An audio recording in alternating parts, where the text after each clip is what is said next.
प्रभु जब अपनी शक्तियों का प्रकाश करते तो लगता है कोई त्रिभुवन में जिसकी रक्षा नहीं कर सकता। उसकी रक्षा के लिए मां भवानी दुर्गा अपना भयानक रूप धारण करके महिषासुर आदि दैत्यों का मर्दन करती है। प्रभु है उस रूप में, दूसरा नहीं है। तो उनकी सामर्थ्य कितनी है? दुर्गा कोटि अमित अरिमर्दन। हरि की सामर्थ्य कैसी? अमित दुर्गाओं जैसी। 1 करोड़ अरब नहीं, अमित दुर्गाओं जैसी दुष्टों का मर्दन करने की सामर्थ्य। अमित था नहीं कि कितनी सामर्थ्य है। एक दुर्गा रूप में जब हरि प्रकाशित होते हैं तो त्रिभुवन में कोई सामने खड़ा होने वाला नहीं होता। मां भवानी जिस समय अपने स्वरूप में आती किसी की ताकत नहीं है। ये शुंभ निशुंभ इतने बलवान दैत्य थे, त्रिभुवन में कोई इनका बाल बांका भी नहीं कर सकता था। स्मरण किया समस्त देवताओं ने तो भगवान से ही शक्ति का प्रादुर्भाव हुआ।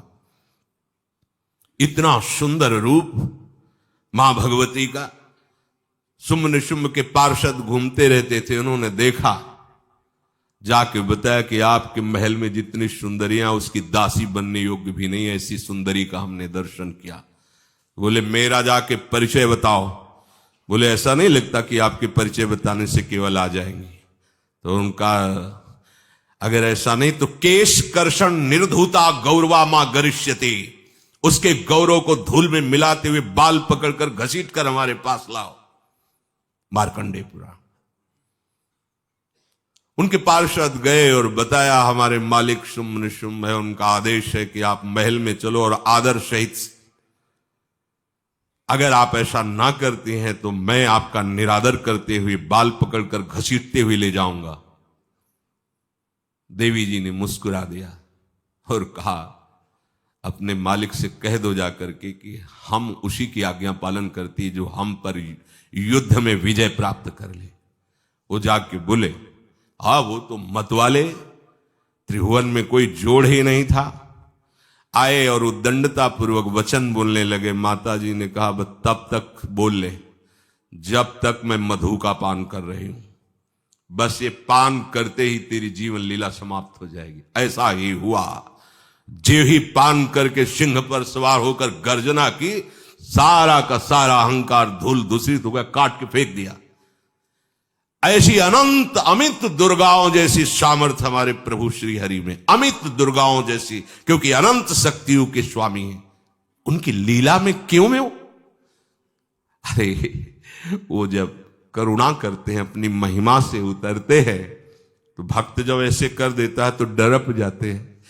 माधोदास बाबा ने कहा नहीं चलना तुम्हें ब्रज में, हम तुम्हारी कहां तक सेवा देखेंगे, तुम्हें बाल भोग राजभोग। बाबा जी हैं, कभी मिला कभी यहीं रहो। वो बाबा आपके बिना नहीं रह सकते। दोबारा बोल नहीं पाए जगन्नाथ। ये सुन करके हृदय बलिहार होता है। ओ ऐसे सामर्थ्यशाली प्रभु अपने भक्त के प्रेम प्रणय पर भी कितना डरते हैं। ये भक्त नाच पड़ता है। ये कुतर्क की संशय की वृत्ति यहां प्रवेश नहीं करती। दुर्गा कोटि अमित अरिमर्दन। अमित गिनती नहीं, ऐसी अनंत दुर्गाओं जैसी शक्ति हमारे प्रभु में विराजमान है। शक्र कोटि सत सरिष विलासा। आहा अरबों इंद्र जैसा विलास प्रभु में। अरबों, एक इंद्र त्रिभुवनपति है, अरबों इंद्र के समान प्रभु का ऐश्वर्य है। और नवशत कोटि अमित अवकाशा। जिस एक आकाश के लिए गरुण जी से कह रहे हैं कि मच्छर से लेकर आप तक उड़ते हो पार पाए, बोले ऐसे अरबों आकाश के समान अवकाश है प्रभु में। मरुत कोटि सत विपुल बल। रवि सत कोटि प्रकाश। शशि सत कोटि सुशीतल। समन सकल भव त्रास। अरबों पवन के समान महान बल है। अगर त्रिभुवन में कोई बल है तो पवन में बल है, वायु बल। बड़े बलवान देवता, बल में इनके समान कोई नहीं। इन्हीं के अंश से प्रकट होते पवन पुत्र हनुमान। और इन्हीं के अंश से प्रकट होते पवन पुत्र भीम, बेजोड़ बलशाली महात्मा। दोनों महात्मा बेजोड़ बलशाली। जेगिर चरण दे हनुमंता, चले उसगा पाताल तुरंता। जिम अमोघ रघुपति कर बाना, ये ही भांति चले हनु। किलकार दे तो राक्षसियों के गर्भ गिर जाते थे, ऐसे महान बली हनुमान जी। और भीम का क्या कहना है? जब ये देव पुष्प उड़ करके आया और द्रौपदी जी को दिया गया, तो द्रौपदी जी ने कहा इसका जोड़ होना चाहिए इस पुष्प का। सबसे कहा पर किसी ने नहीं सुना। भीम ने कहा कहीं भी मिलेगा मैं इससे लाएंगे। ऋषियों ने समझाया कि आगे मत बढ़ो, ये यक्षों की भूमि है, युद्ध हो जाएगा और तुम्हें तैयारी करनी है हस्तिनापुर के लिए, और तुम इधर। वो सब दिव्य हैं, पवन पुत्र हैं। किसकी मां ने अपने वेग को बढ़ाया तो महाभारत में पढ़ के देख लो, इनके चलने के वेग से वृक्ष उखड़ उखड़ कर गिर रहे थे।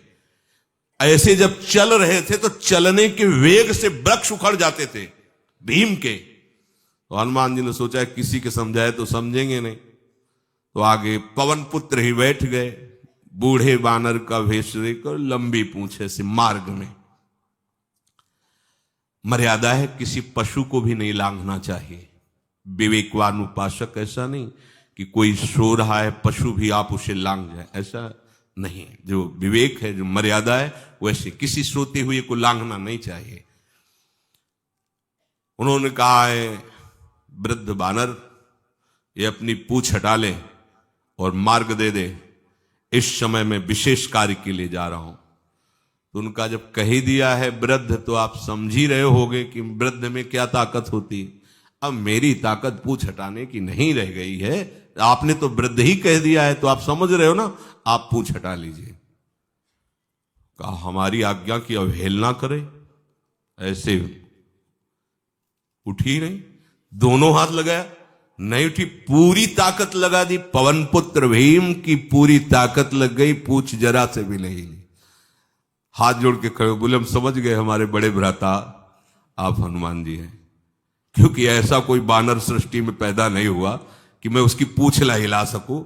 मैं समझ गया। तो मुस्कुराए और बैठ के बोले हमारी आज्ञा मानो, इस मार्ग में मत जाओ, ये देव मार्ग है। ऐसे ऐसे सिद्ध हैं कि आपका अपराध बन जाएगा, आप शाप से युक्त हो जाएंगे, इसलिए मैं आपको मना। बोले प्रभु जब आप कृपा करके आए हो तो हमें वो रूप दिखा दो जो लंका में आपने रूप दिखाया। बोले मत उस बात की चर्चा करो, रहने दो। बोले प्रभु एक बार देखना चाहता हूं कि मेरा बड़ा भाई कितना बलवान है।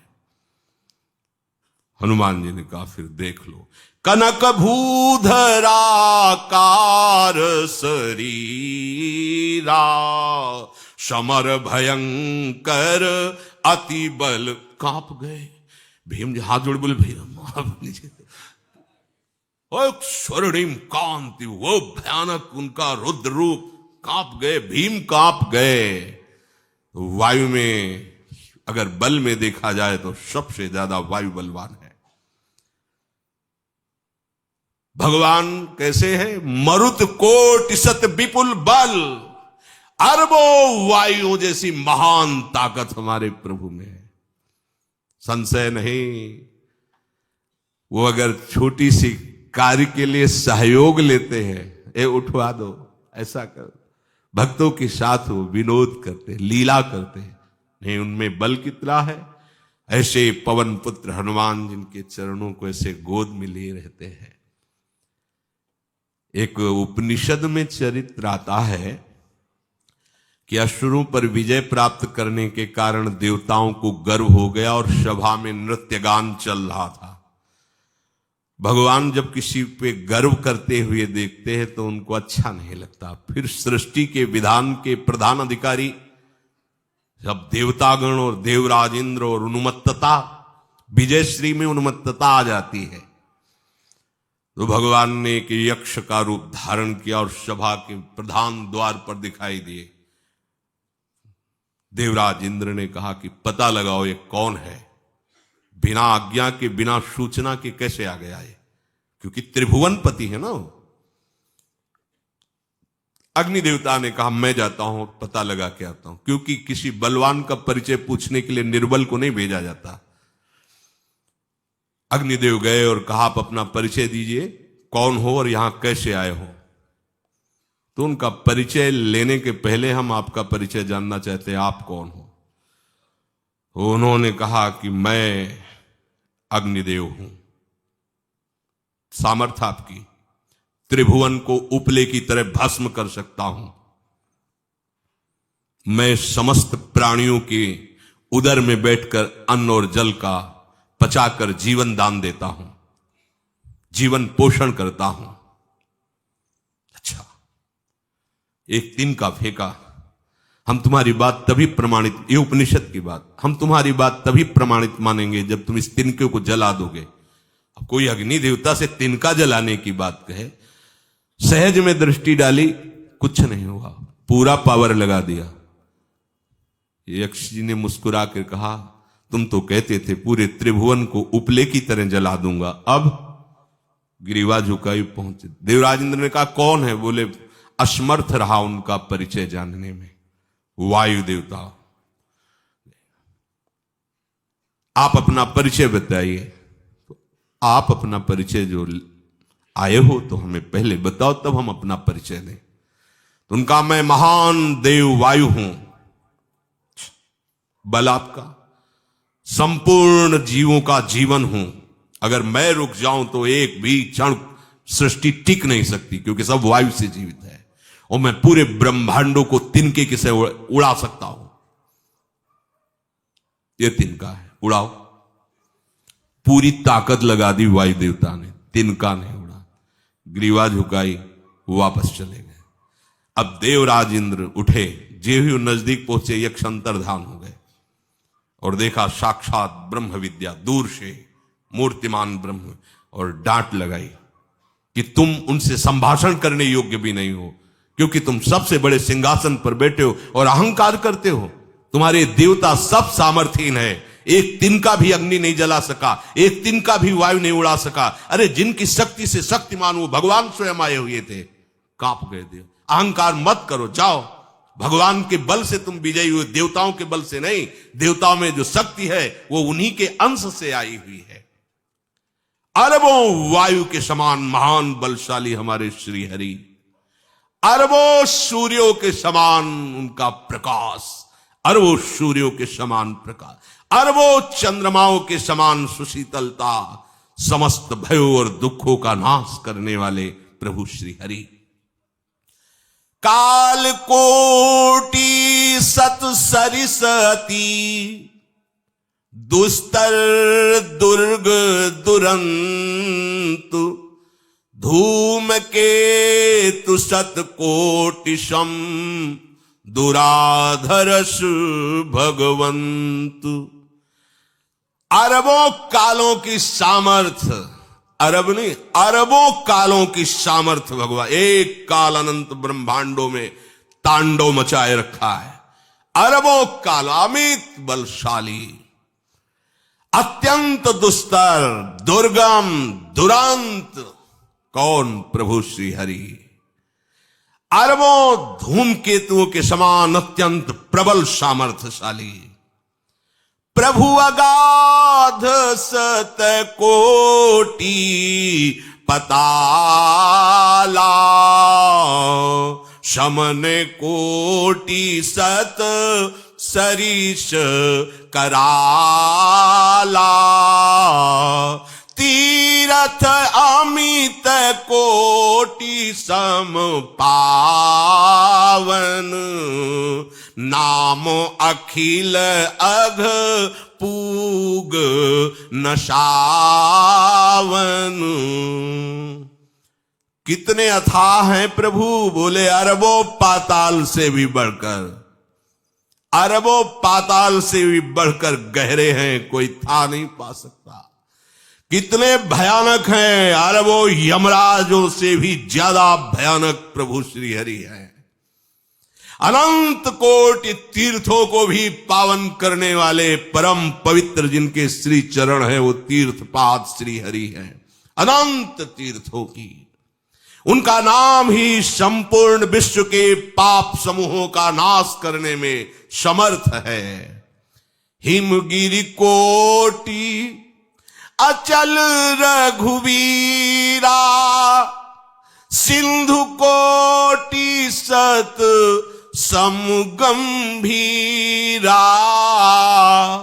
कामधेनु सम कोटि। आहा, देखो अब किसके सामने तुम्हें हाथ पसारने की जरूरत है? समझो, अगर अपने प्रभु को जान जाओगे, समझ जाओगे, तो फिर कहीं इधर उधर झांकने की जरूरत नहीं, किसी के सहयोग की जरूरत नहीं। कैसे प्रभु? ऐसे वो स्थिर हैं कि जैसे तूफान चल रहा और हिमालय का आश्रय ले लो तो डरने की जरूरत नहीं, कोई भी तूफान हिमालय को उखाड़ नहीं सकता। ऐसे ही कह रहे हैं, अरबों हिमालयों जैसी स्थिरता प्रभु श्री हरि में है। अरबों समुद्रों के समान गंभीर है। कामधेनु सत कोटि समाना, सकल काम दायक भगवाना, सारद कोटि अमित चतुराई, विधि सत कोटि सृष्टि निपुनाई, विष्णु कोटि सम पालन करता, रुद्र कोटि सत सम संघरता।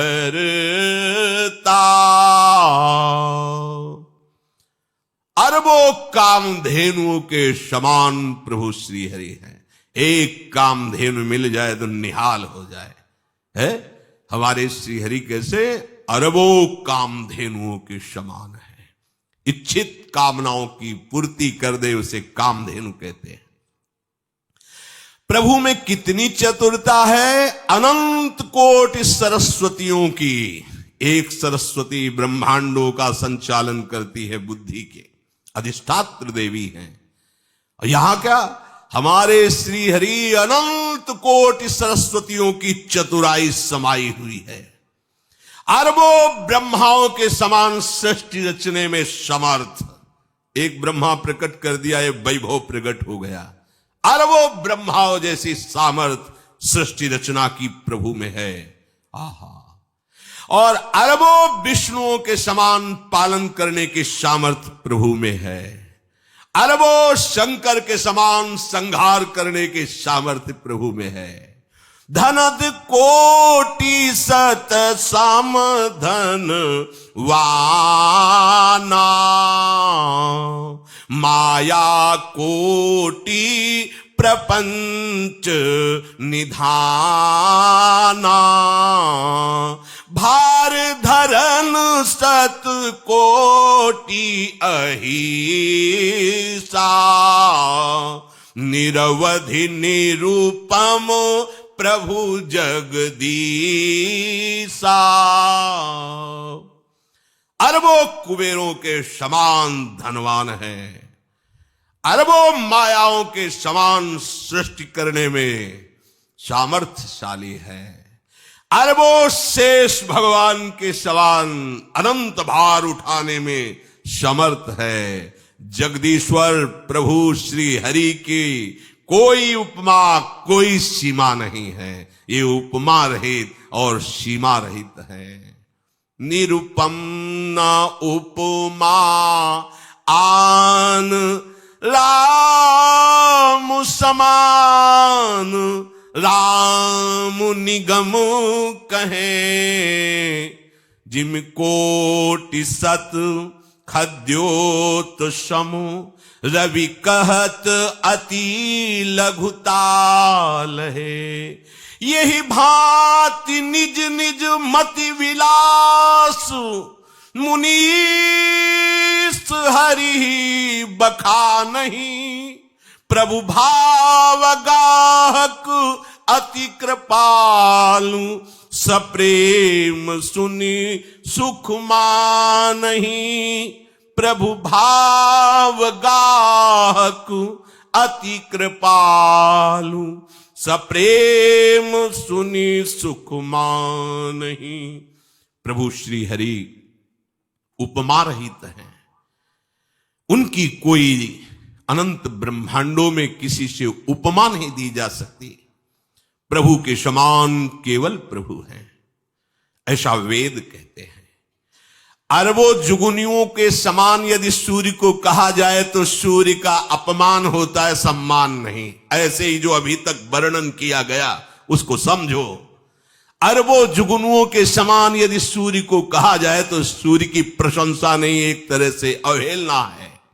आहा, इसी प्रकार अपनी बुद्धि के विकास के अनुसार मुनीश्वर, अपनी बुद्धि के विकास और प्रकाश के अनुसार मुनीश्वर प्रभु का वर्णन करते हैं। गुण महिमा नाम बल पर थाह कोई नहीं पाओ, आज तक कोई था नहीं। ऐसे प्रभु की लीला में कोई कुतर्क, कोई संशय, अब वो क्या बुद्धि है उसका खुद विचार करे।